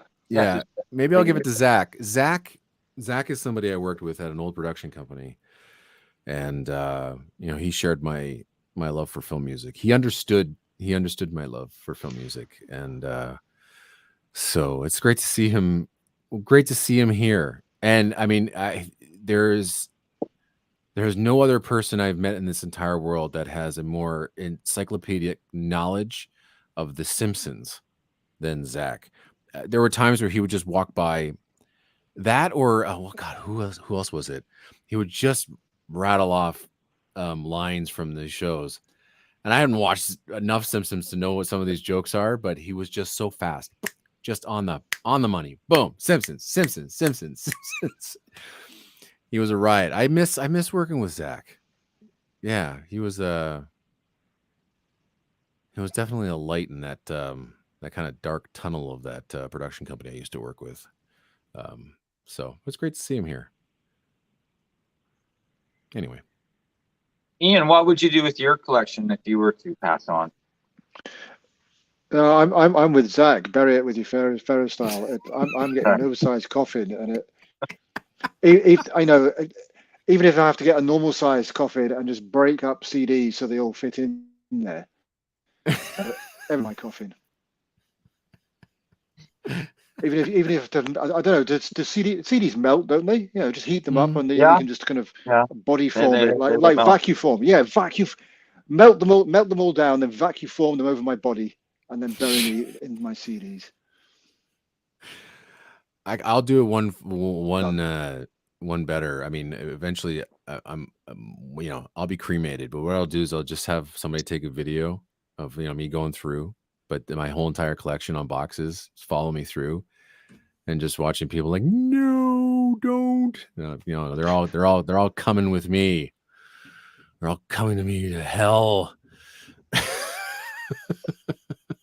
Well, I've told my best friend repeatedly, I'm like, so like, if I just die tomorrow, don't just give all my music away to the thrift store. And that's usually followed up with like an eBay auction link. And like, this is why. Yeah. Because White Fang is going for $300 freaking. Yeah, I don't know whether, I mean, our small little film music community understands what these albums mean to us, but I mean, it's not like popular music or whatever. I think people understand having a giant LP collection of, let's say, rock music or whatever. Those, they understand the value of it, but it's like, a film music collection is just so niche. I'm just wondering whether anybody would be like, there's value here, but it's also, I mean, it meant something to somebody, and you just want to, I hope you just don't, again, like you're right, throw them to a thrift shop, and that's it, not getting anything for it, or I don't know, not sure. See, it's really weird to think of it that way, but it's like, yeah, where does this go? I don't know. I mean, it's not like having like hockey cards or baseball cards where then, it's like, you can tell a story. It's like, yeah, my grandfather had this card once and blah, blah, blah. And now, it's worth about $75,000 and you're going to get insured for that much. It's like, does anybody care about what I have behind me? Well, I mean, I right do. here. I mean, Yeah. Right. And that's where it's like, I think eventually once I get like a will set up, it's like, I'm going to have to say, give this to somebody who will appreciate it and will want to play it, like play this stuff. Like that's what I want to have happen to it. I just don't want it to, I don't know. Yeah. I want somebody to appreciate what I've collected here. I like that idea. Sometimes some of the CDs. Sorry, I was going to say that some of the CDs that I've got are probably not worth anything, and they're not. There's no interest to anybody else. But one of the first CDs or the first CD I ever bought means a lot to me, and it was the Rambo 3 soundtrack, Inchada's first release of the complete Rambo 3 soundtrack. Now I bought that 4 months before I had a CD player in 1989. And that means a lot to me. I would never get rid of that. And I don't know anybody, apart from all you guys, I don't know anybody, nobody I know is interested in the slightest. They would use it as a drinks coaster or just chuck it. Right. It means absolutely nothing to them. But to me, it means everything to me. It's the first Jerry Goldsmith CD I ever bought. I mean, I had loads of LPs before that, but that was the first CD I ever bought. And that holds a special place in my heart, that CD. Mm. And I'd be bereft if that thing got lost or broken or whatever. I mean, it still plays fine, but just odd stuff like that. That's what my collection means to me. It means where I got it, how I bought it, where I was at the time, all sorts of different things. So, yeah, there was a small little group of online friends that we used to chat. over like Messenger or whatever, way back in the day. And this one guy was just I mean, one of the biggest film music fans that I knew, and he had just an absolute massive collection. Well, he passed away, and so one of the other friends within the group lived in the same state, and the guy who passed away, he told his wife, he says, you know, when I go, just make sure that all this stuff goes to this other guy because he will take care of my collection. And so that's what happened. I mean, it was thousands upon thousands and thousands of albums, like dozens and dozens and dozens of boxes of stuff. But this guy inherited and says, like, I'm taking care of this stuff. And so when I eventually go, it's going to go on to somebody else who actually cares about this stuff. And I think that's probably the right way to do it. It's just finding that person that's close here that's going to take care of my stuff, you know. But yeah, I just hope that there's people that appreciates this stuff and what it means to me, you know, eventually when I'm out of here. I'm not planning to go anytime soon though, unless I get hit by a car tomorrow. So, but yeah, that'll mess up our show. We'll have to find someone else to replace you. You know what? When I was away, I'm surprised you didn't have, like, you know, guests on to just have more conversations. I was surprised by that. It's hard to find people to come on and talk. You'd be really surprised. Yes. We should do that next time, and we should have some people from the chat come on and just, you know, I've shoot the breeze with us. We have Big Al. Yeah, we have Big Al, but I've offered some people. I'll be like, hey, and they're like, no, I can't do that. And I'm like, do what? You're just sitting here talking. So I was really looking forward to. I mean, not that what you guys did wasn't great. It's just I thought, oh my God, you guys are going to continue with the discussion. I thought it'd be interesting to kind of see and tune in what you guys are going to say. But yeah, I mean, I feel bad. I feel bad that it was you know, it was my absence that kind of killed the discussion format of this show. So, but I think that if I'm not around again, someone should come on in and, you know, take my place for a show, be a guest, even if, you know, Ian can't make it. Someone should jump on and we should continue having a chat every Monday, because it's fun. I like to have new people on as well, hear kind of their opinions. I do too, but it can be hard to find someone who wants to come on YouTube. That's too bad. Although the guy at the cell phone store the other day, I was having issues, and he's like, damn, you used like 90 GBs last month, and I'm like, okay, is that a lot? And he's like, 90, and I'm like, is that a lot? He's like, what do you do? And I'm like, well, I have a YouTube show. He's like, how much money are you making? And I'm like, none. Are you using cell coverage while you're doing this, or are you using? You are? Yeah. Wow. Yeah, I'm a big baller like that. I got unlimited. But you don't have like Wi-Fi in your home or anything like that? No, I have a cell phone. Oh my God. Oh my God. Well, I mean, I don't know if you know this or not, but here in Canada, we just absolutely get gouged by the major cell companies.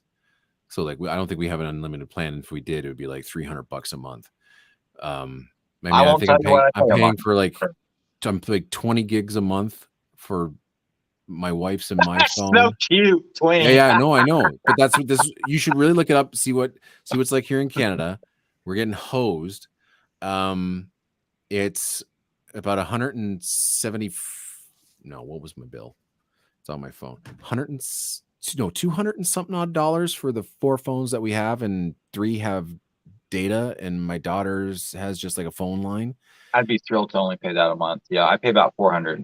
You pay 400? Are you unlimited? Yeah, but that's also.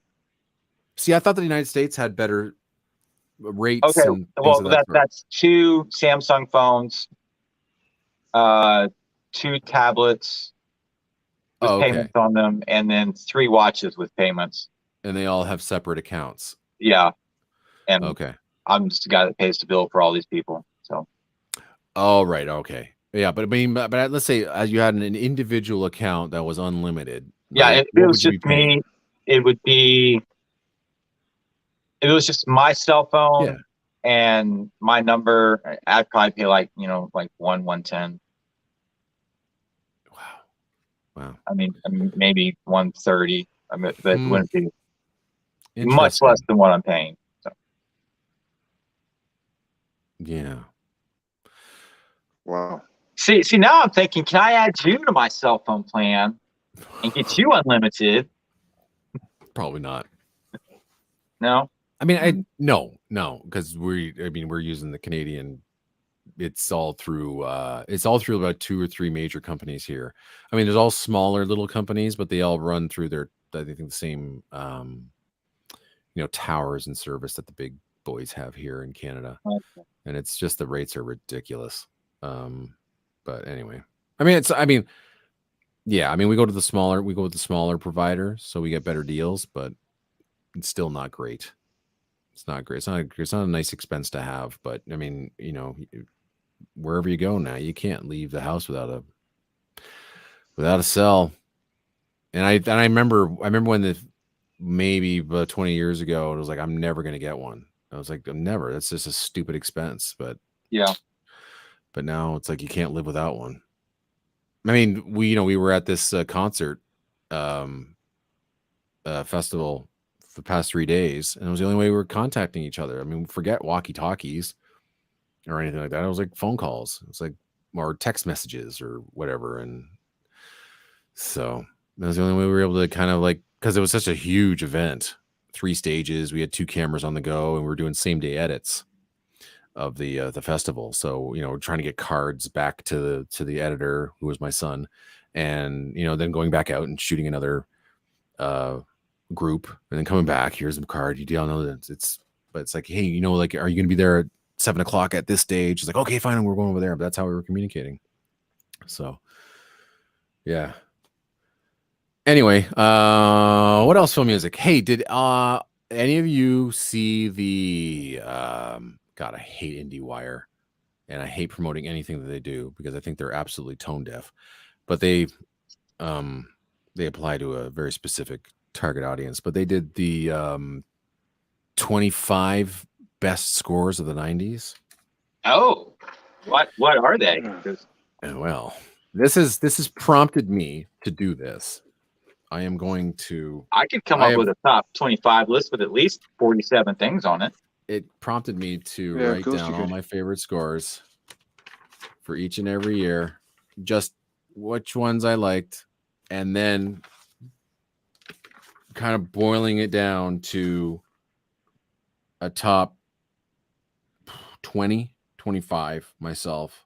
Okay. I was thinking of doing this as a show, or I was thinking of doing a live stream for my 26th anniversary and just play my favorite 90s scores.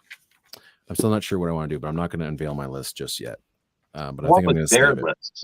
So their list and IndieWire 90s scores. It's not bad, but some of them are like, come on. And then the omissions, especially the composers that they completely missed. This is where I'm like, they're completely tone deaf and they don't get it. They're just scratching the surface. So, and they had 3 authors. One is David Ehrlich, who I can't stand. And then 3 other contributors. So there's 6 people coming up with this list. So anyway, Candyman by Philip Glass was 25. Agree, disagree? Anybody like that one? Would you put it on your list? I don't know if it would make top 25. It wouldn't be on my list. Here's one that just absolutely pisses me off. But don't worry, the other score that should have won the Oscar is on this list. Il Postino by Bacalov. That's number 24. I don't think it's particularly that good. Wild by Debbie Wiseman, which is a very interesting choice, and I'm glad they picked it. That's kind of like, she's very, very good. But that's 23. Legend of 1900. It's a very good score by Ennio Morricone. 21. Raise the Red Lantern, composed by Zhao Jiping. Hold on, pronouncing that right. 1991. So this is where they go like, hey, aren't we so artsy? Should I know these films? Raise the Red Lantern? No. No. This one's a really good choice, and I think it's a great score, and it's one that I was reading going, oh yeah, right. By Kitaro, Heaven and Earth, released in 1993. Check it out. An Oliver Stone movie. Just Tommy Lee Jones. It's just a really kind of lush kind of, they say it's like it's a score by someone who didn't know the Hollywood sound, but was able to write in that sound, which also had an Asian feeling to it, whatever that means. Masahiro Ikumi, Perfect Blue, that's number 19. The Cider House Rules by Rachel Portman, number 18. I love that score. Probably wouldn't make my top 20. Well, actually, maybe it did. Let me see. Don't give anything away. It's there. This one baffles me. Eyes Wide Shut, Jocelyn Pook. The source music, not source music. The needle drop music is way more powerful than Pook's score. Number 16, Star Wars, The Phantom Menace. That would probably be on my top 20. Shawshank Redemption by Thomas I've Newman. seen that. I've heard of it. That would probably make my top 20. Then Braveheart, number 14. That is one of my top 10 scores of all time, so you know how high that one would be on my list. Ghost Dog, The Way of the Samurai, composed by the Raza, 1999. Like, geez, no way, not this Is one. that a cartoon movie? No, live action. Live action, No. like ninja film. Anyway, number 12, Fargo by Carter Burwell. I love the opening cue, but not much else. Here's one that would make my top 20, American Beauty by Thomas Newman. Then you have Anders is saying the praises for Heaven and Earth. Yeah, it's fantastic. So if you don't have it, get it. The Virgin Suicides by Air. Like, of course, that's number 10 on IndieWire. And then, of course, here's another one. Tom Tykwer's Run, Lola, Run. This stuff is all above. I mean, I think most people who work at IndieWire are probably virgins who are contemplating suicide. Here's one that, again, I was reading. I'm like, oh yeah, right. This is actually really, really good. Malcolm X by Terrence Blanchard. It's a very good score. Probably not a top 20 for me, but really good. Another one that I really appreciate. This is number 7, Princess Mononoke, Joe Hisaishi. He's a very, very good composer, and I like his Miyazaki stuff. Not a fan of the Miyazaki films, but I think his music is absolutely gorgeous. Spirited Away might be my favorite score of his. Number 6, Jurassic Park by John Williams. Number 5, Dead Man by Neil Young. The reason I think they picked this one, again, is more of like how it was written and performed than how good of a score it is. From what I understand, I think he basically improv this thing to the movie and just played along. That was it. Number 4, Schindler's List. Number 3, Three Colors Blue by Zbigniew Przesner. It's a fine score, but not one of the best in the world. Number 2, Titanic. And number 1, The Sheltering Sky by Ryuichi Sakamoto. What's missing, guys? Legends of the Fall. Lots. Think about Jerry Goldsmith in that? Now think about another composer that's completely missed from the 90s. The guy who freaking owned the 90s, I feel. Hans Zimmer. So wrote some of his best stuff in the 90s. The guy worked with Hans Zimmer. James Newton Howard.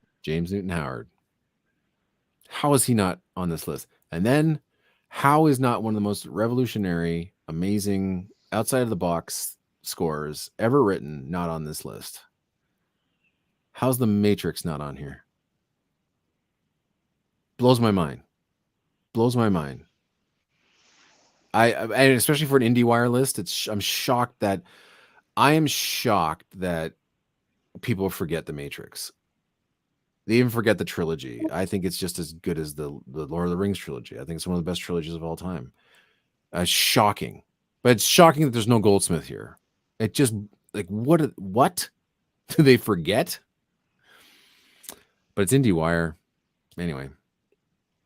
And, but yeah, well, I'm curious, what would you put on there that you think is, I mean, that thing is, it's not fair that I spent hours going through the releases of movies for each year and just kind of like ticking off boxes as to scores that I really like.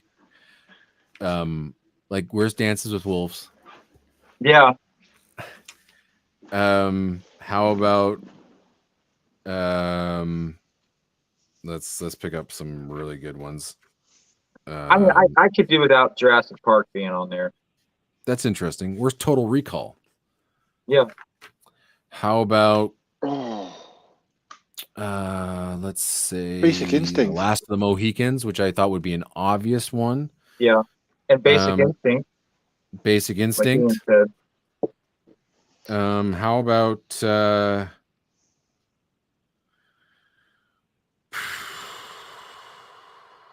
Tombstone? How about that?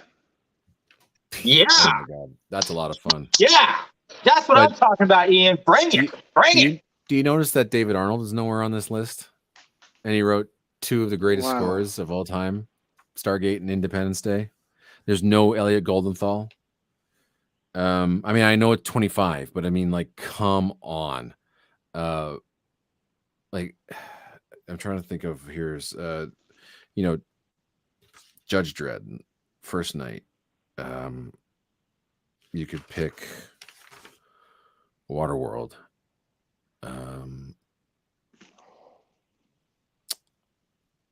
Cutthroat Island, but that's just me. Fly Away Home. Michael Collins. I don't see how Hope does not make a top 25 list. Right? Michael Collins. I think one of the most accessible, amazing Elliot Goldenthal scores ever composed. I'm looking at some more on this list here. LA Confidential, The Edge. I mean, Jerry Goldsmith's 97 was unbelievable. 7 Years Tibet. Starship Troopers, for crying out loud. Even when you get down to like Danny Elfman's Men in Black or Good Will Hunting. Sphere. Let's see what else I wrote down here. The Horse Whisperer, beautiful score. Mulan, for crying out loud. The Mask of Zorro. Meet Joe Black. Yeah. The Thin Red Line. The Prince of Egypt. Then you have like the Matrix is missing. The Mummy. For Love of the Game. I'm glad Legends of the 1900s on there. It's a very, very good score. Some of the Bond stuff that David Arnold put together. The Talented Mr. Ripley, The Red Violin, Titus. Some good stuff. But yeah, to whittle that down to 20 was tough. But I'm thinking of putting that list on a show. I call shenanigans on that list. It's just, I mean, you got 6 people with 6 different opinions, but then again, that's IndieWire. But they just get so much attention compared to some other publications or people who actually really know their stuff. But anyway, that was causing quite a stir last week on social media. But it'd be interesting if there was best Goldenthal of the 90s. It's Michael Collins for me. But then there's Sphere, there's Interview with the Vampire, there's Batman Forever. Goldenthal's 90s are brilliant. Hunt for Red October, yes. Yeah, there's a lot to, I mean, the thing is, it's such a rich decade too of film music. It's tough to put everything on there, but I just to forget James Newton Howard, I think is egregious. To think about Waterworld and Wyatt Earp, and like Wyatt Earp, for crying out loud. But yeah. Ian, Eric, Birdman, and Guest is here. I'm wondering, do you know who Guest is? Because I have no idea. It's Gist. He has a teddy bear for an avatar. So it's a bot or no, it's a person. Is it a person? For sure. I'm as sure as I'm a person. All right. Pretty sure. I'm pretty sure I'm a person. All right. Yeah. Cool. Any other? What would be James Horner's best score from the 90s? Well, for me, it's Braveheart. Probably followed by Legends of the Fall. Ian, would you do Braveheart? I would go Braveheart.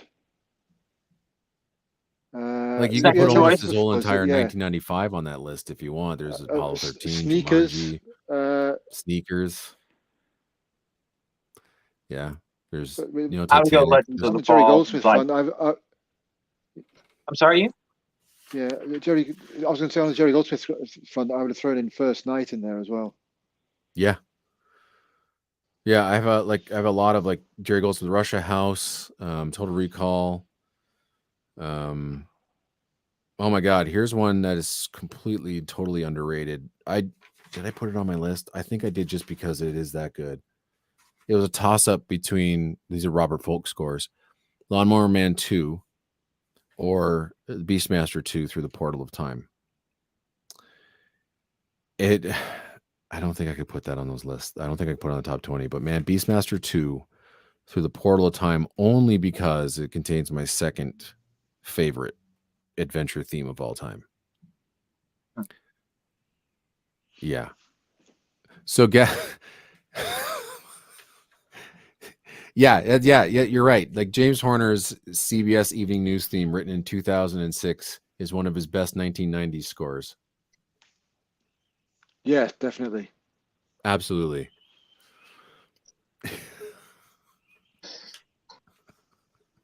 Well, I think we'll probably call it a day since we've dissected IndieWire for what they are. Garbage. Hacks. You're a bunch of hacks. But you know what?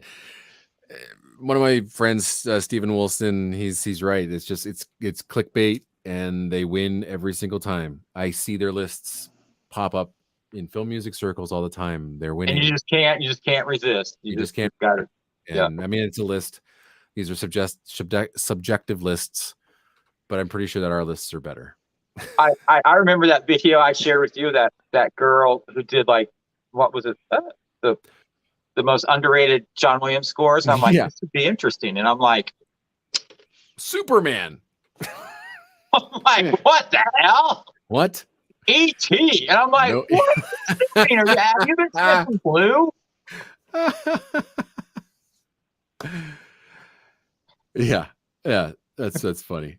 Oh, Under Siege, you know what that is? It's an underrated movie, that's for sure. I watched that again like about 2 months ago. I know it's a lot of fun. And The Craft and The Crow are really good Graham Revell scores, for sure.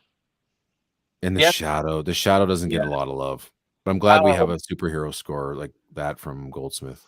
Speaking about The Shadow, I got for Sarah Band CD. Joe McNeely conducting the Seattle Symphony Orchestra. I forget the title of it. Hollywood 94. Yes. Should I go on, or can I just leave it there? Is this a rant? Because I think those are pretty good albums. I was not impressed. 94, admittedly, isn't the best of the three. The best of the three is easily 95. Well, it opened with like Jurassic Park, which actually came out in 93. But, it's a mix between, And it just sounded, I'm like, well, this doesn't sound that great, but okay, well, keep playing. And then I'm like, what the hell is this? And I had to look on the CD case. I'm like, what? This is supposed to be The Shadow? I thought it was a horrible version of The Shadow. But they did, it's interesting. They did True Lies, which I think is quite unique, fully orchestral version of that. I ejected it after The Shadow. I'm like, we're done here. Oh, really? Then you missed Squanto, which at the time wasn't released. Okay. That's available now on, or was on Entrada. And Squanto is a great Joel McNeely score. Maverick, I don't think has been released. I think that's only available on a promo. And yeah, the rest of them, it's the Seattle Symphony. I wasn't Seattle Symphony's okay, although they did a really You're bang generous. up job with Cliff Idleman conducted The Wind and the Lion. And I was shocked at how good that was. Really, how good that they performed that score. But then, do you have the 95 compilation?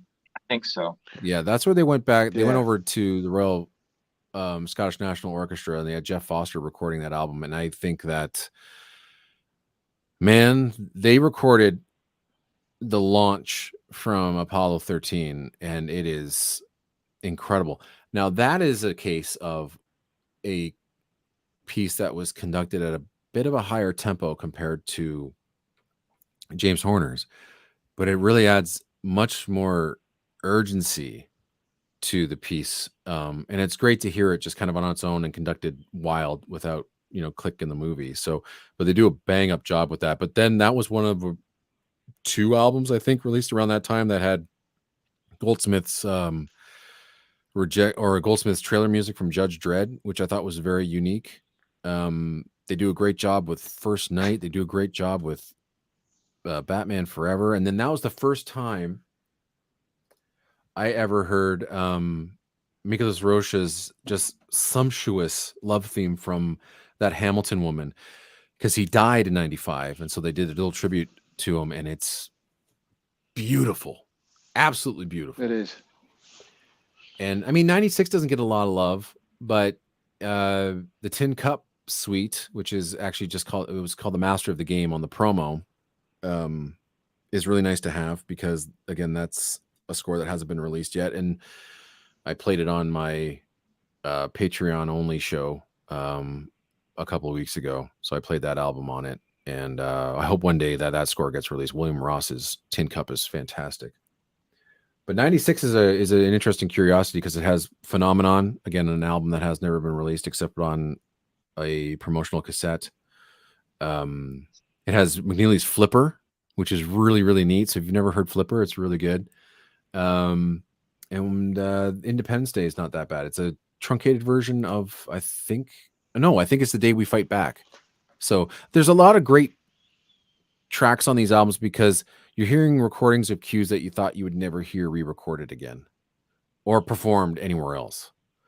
But 94 is probably the weakest version of that series. And then they tried to revamp it with the Phantom Menace and other film hits. And they mixed re-recordings with original soundtrack recordings from Varese Sarabande, but they did a great suite from the Phantom Menace, which they did a bang up job on the Flag Parade. Probably my favorite performance of the Flag Parade concert suite. They did The Mummy, Shakespeare in Love. What else did they re-record? They recorded a couple of other pieces, but it went the way of the dodo. It's too bad. I really love those. I really look forward to those. Like, once they were released, I thought they were going to go back to it, because I wasn't a soundtrack fan until it was 96, and I saw the 94, 95, 96 album, and I picked those up, and I thought, man, I can't wait for them to do 97 version. They didn't do it. So I love those compilations. I'll give it one more go. I'm going to give The Shadow a go after this to hear how crappy it sounds. It probably does sound like crap, but it's tough to do, especially did it have the electronics? I don't think so. I don't think so. Just flat and dead? Yeah. Okay. It's the same. I think the city of the city of Prague did a version of The Shadow as well, and it was just awful. Oh yeah, it just because without the electronics, there's not a lot. It doesn't work. Missing. It doesn't work. Yeah, something misses from that. Yeah, you're right. Yeah. Cool. Well, Ian just dropped a video earlier today, right? 21 subscribers. Congratulations. Awesome. Wow. It's better than 0. Yeah. It is. I'm quite chuffed. Hey, you got 21 people that are interested in your content. That's That's awesome. That really is awesome. You got to start somewhere. Yeah, absolutely. Exactly. All right. Well, we'll be back next week. Yeah, I think I'll be here. Okay. If not, then someone else better take over. Someone. Come The on, Retro Reels. The Incredible Hulk will. You should do that. Just have me on another phone. Just have it sitting there on its own camera. Yeah. You have little comic bubbles that come over top of them with little that disappointing. Good point. Hulk smash. Yeah. All right. Adopt, don't shop, everyone. Keep listening to great film music, and we will see you later.